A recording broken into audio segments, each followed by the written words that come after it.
I think their primary reason for the nucleus of the membership, which was very substantial before the Taylor Law became effective in 1967, was to improve their terms and conditions of employment. They didn't have a collective bargaining statute.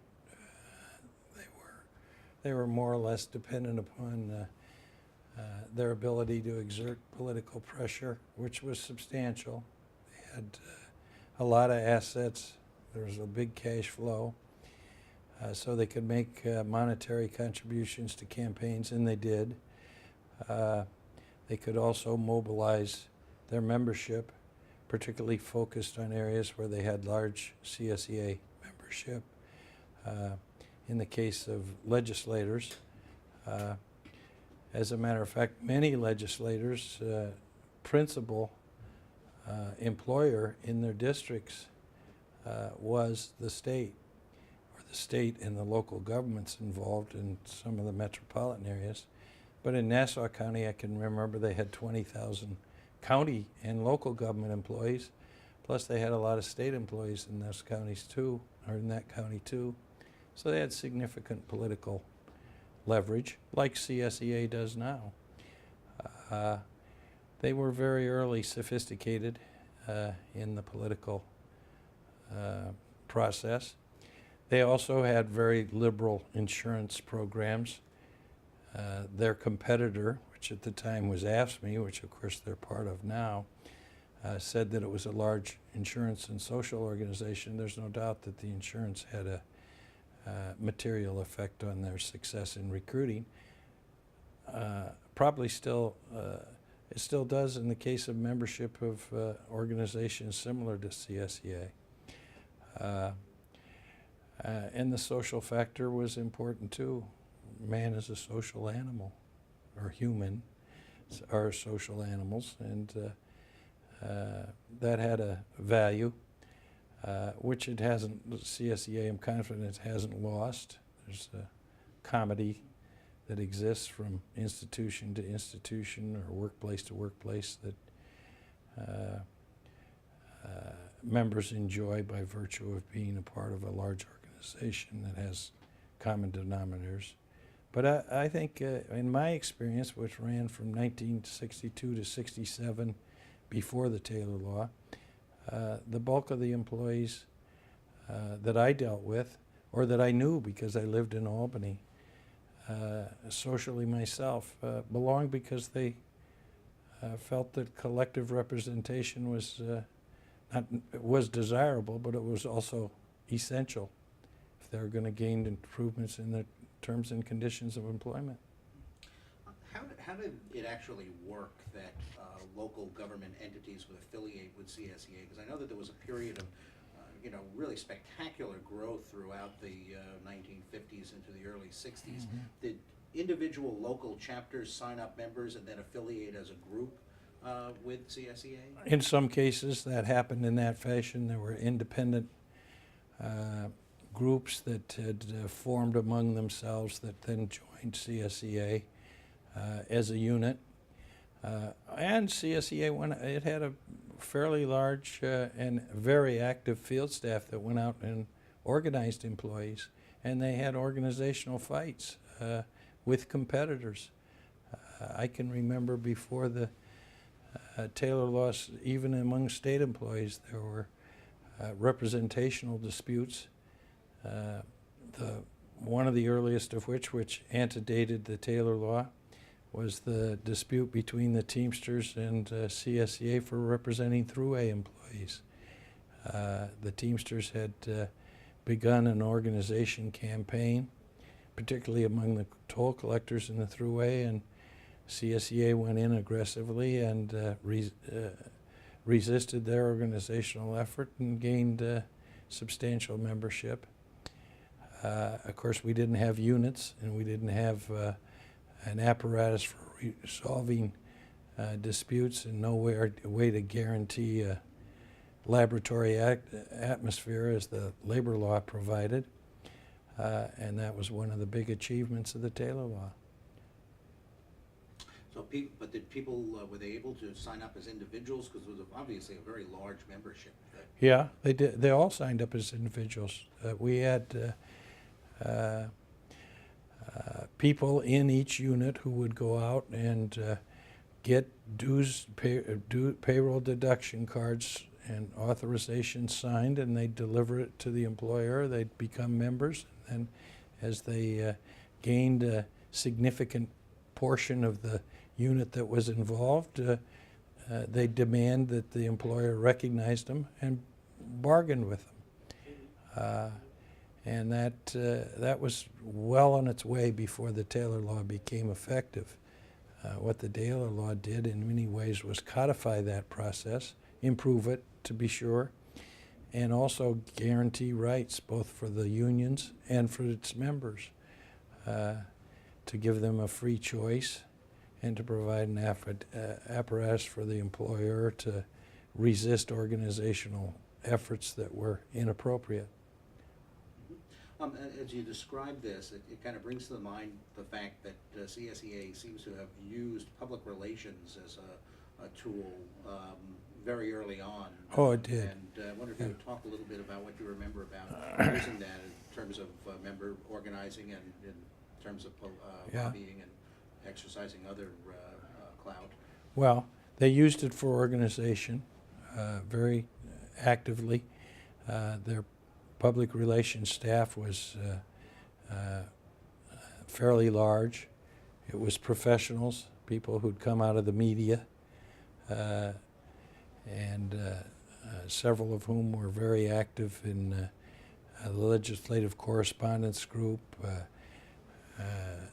Gary Perkinson, Joe Roulier, Marv Naylor were experienced public relations people who went on after they left CSEA and went in further into the public relations field, representing private companies and unions, and in some cases government agencies.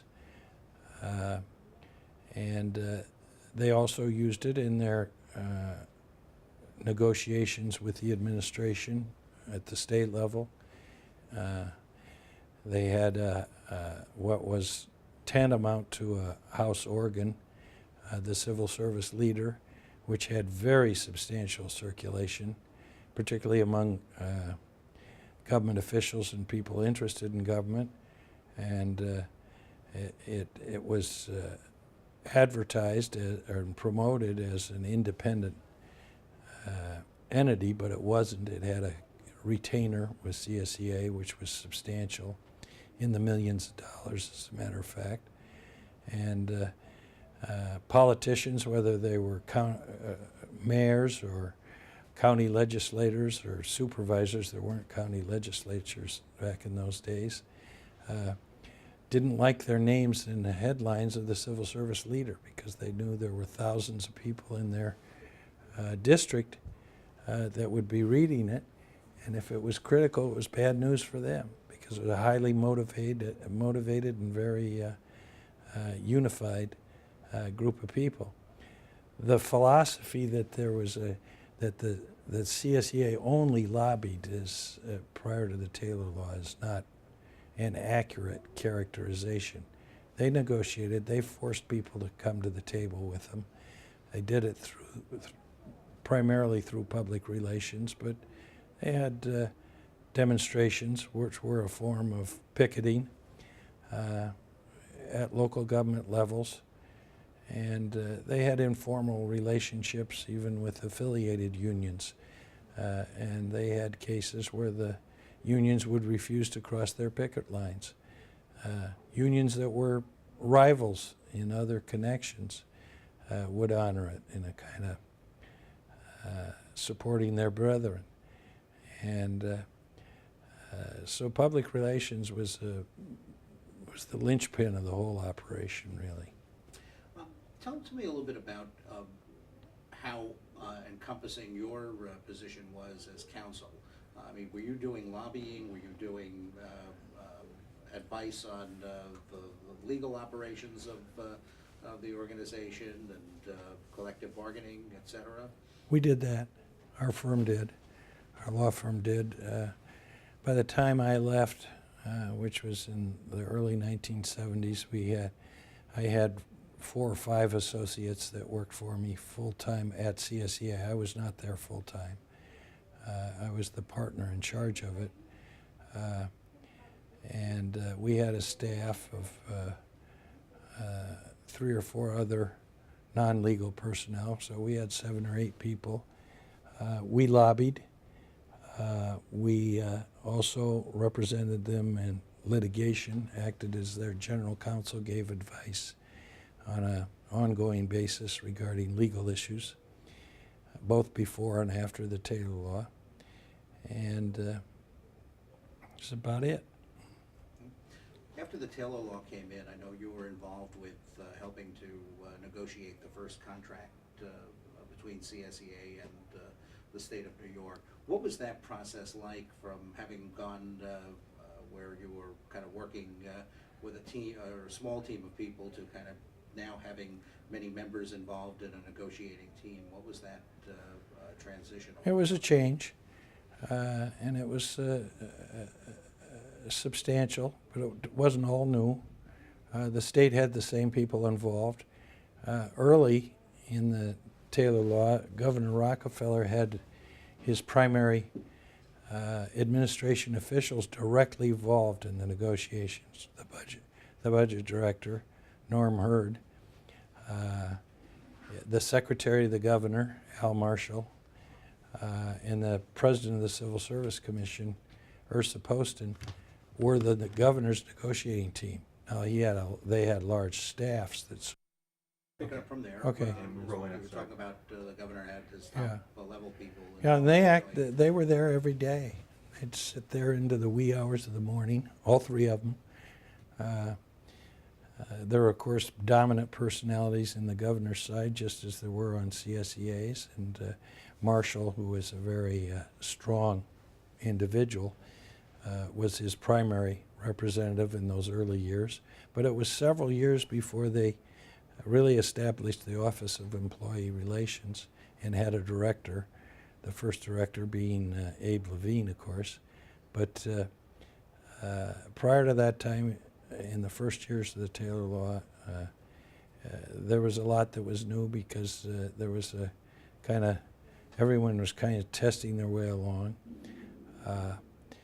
CSEA had people that they had recruited from the AFL-CIO during the transition period, from post to pre-Taylor Law, or pre to post-Taylor Law.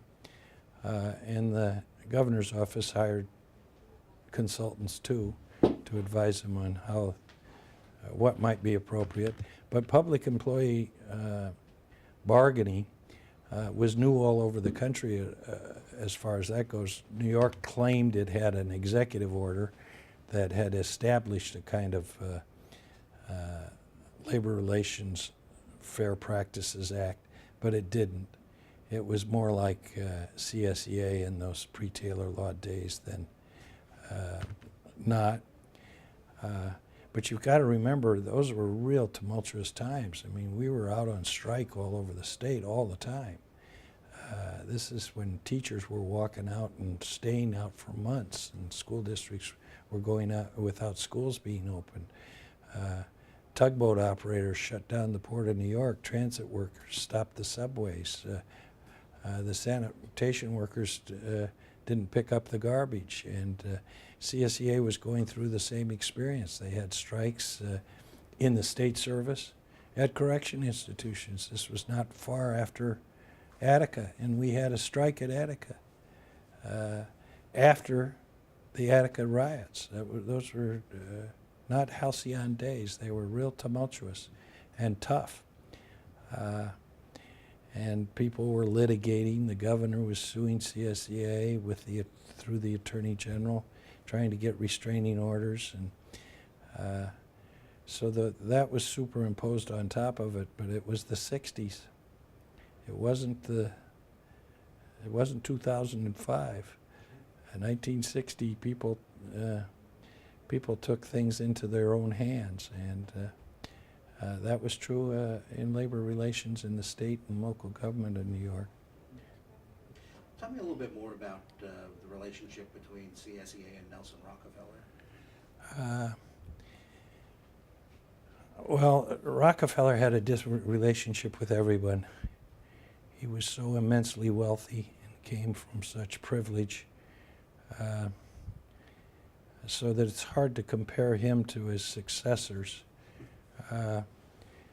because he had a different relationship with the legislature than any of the succeeding governors.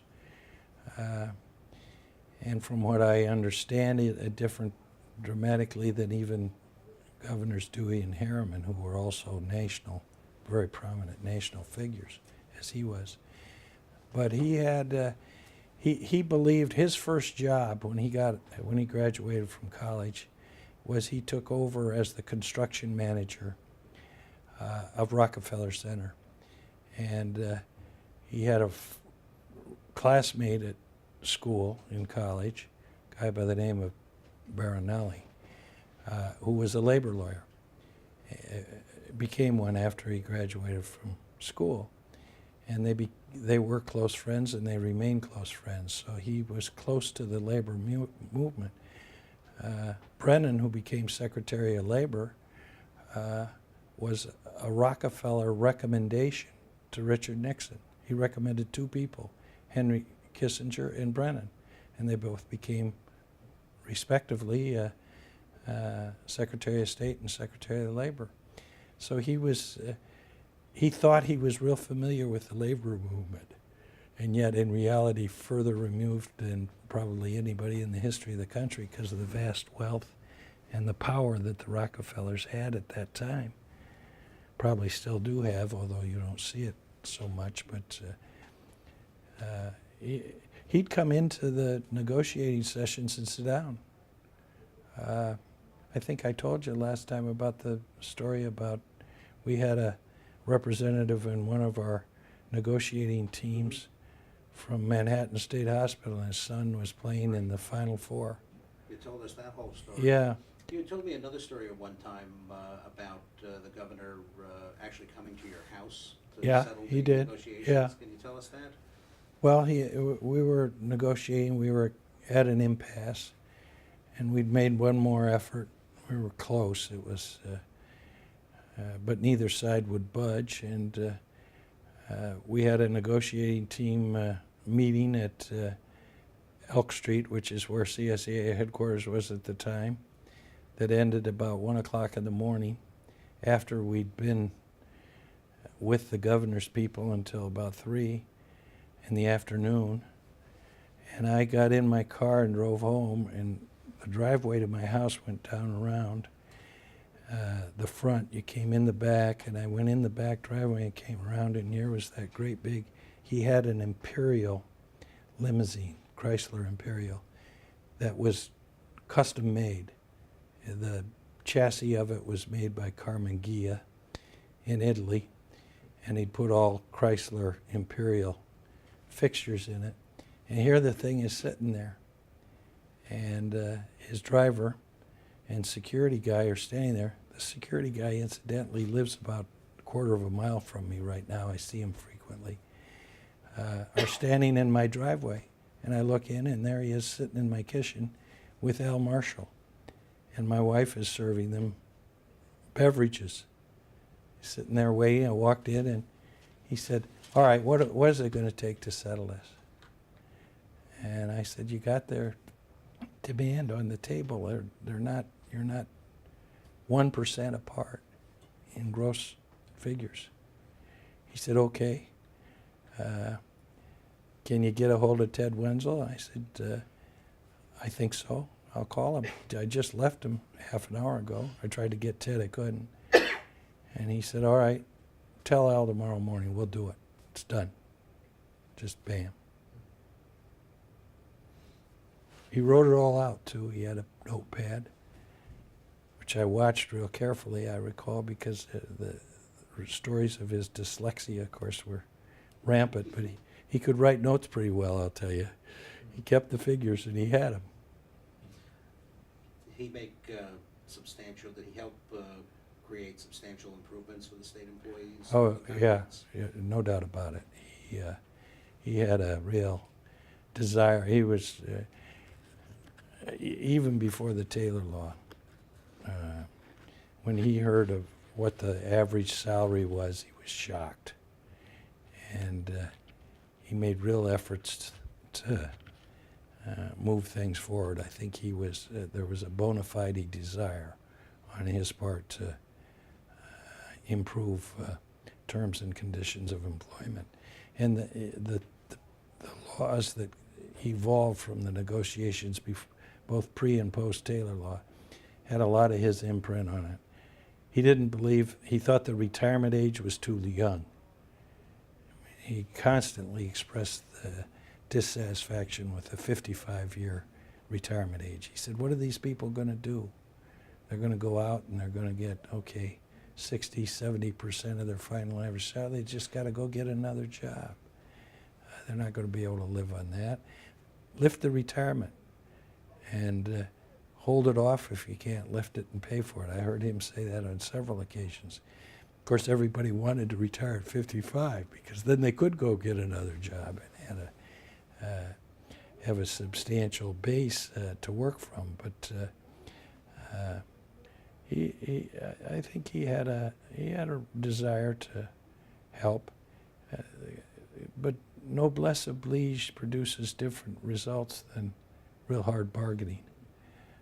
It doesn't necessarily satisfy the felt needs of the workers.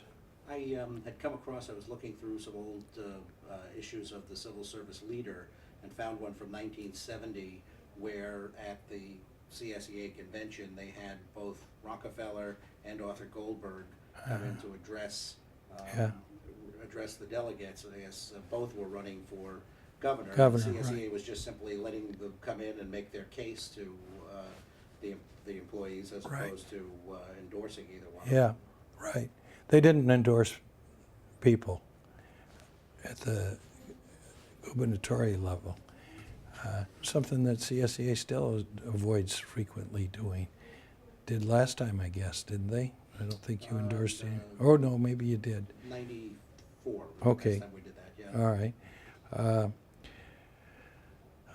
I can't remember Goldberg particularly coming.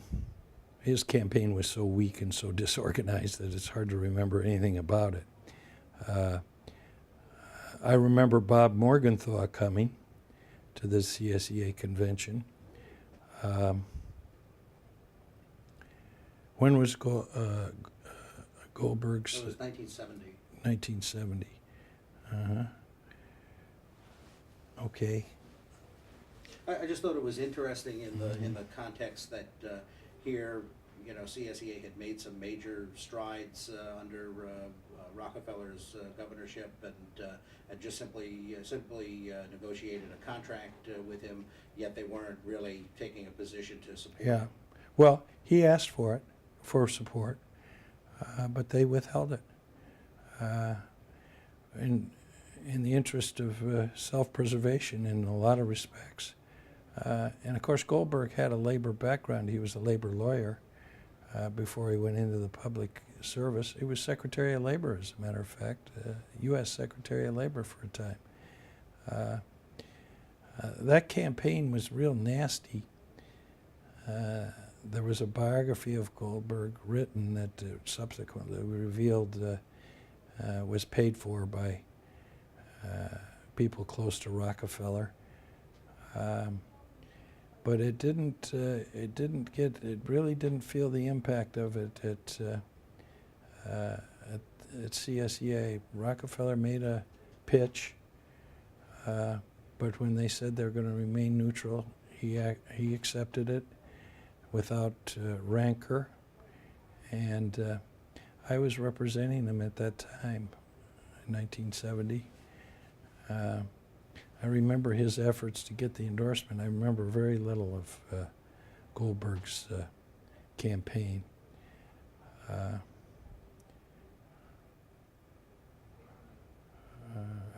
don't remember the convention but I do know they always had both. Mm-hmm.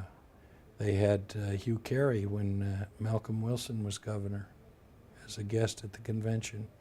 I can remember that fairly clearly because I remember distinctly how good Kerry was. They liked him a lot.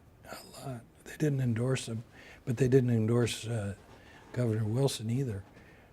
And the likelihood would have been, I think, that they would have gone for the incumbent governor.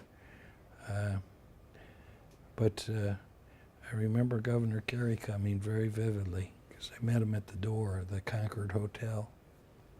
Is the Concord still open? I don't think it is. I think No, it's shut they're down. looking to Yeah. reopen it, I believe. Are they? Redeveloping, Yeah. But I can remember him coming. We had a private meeting with CSEA leaders, as a matter of fact, with Congressman Kerry during the campaign, and several people that were leaders of CSEA endorsed him as a result of that meeting, with the acquiescence of the statewide organization.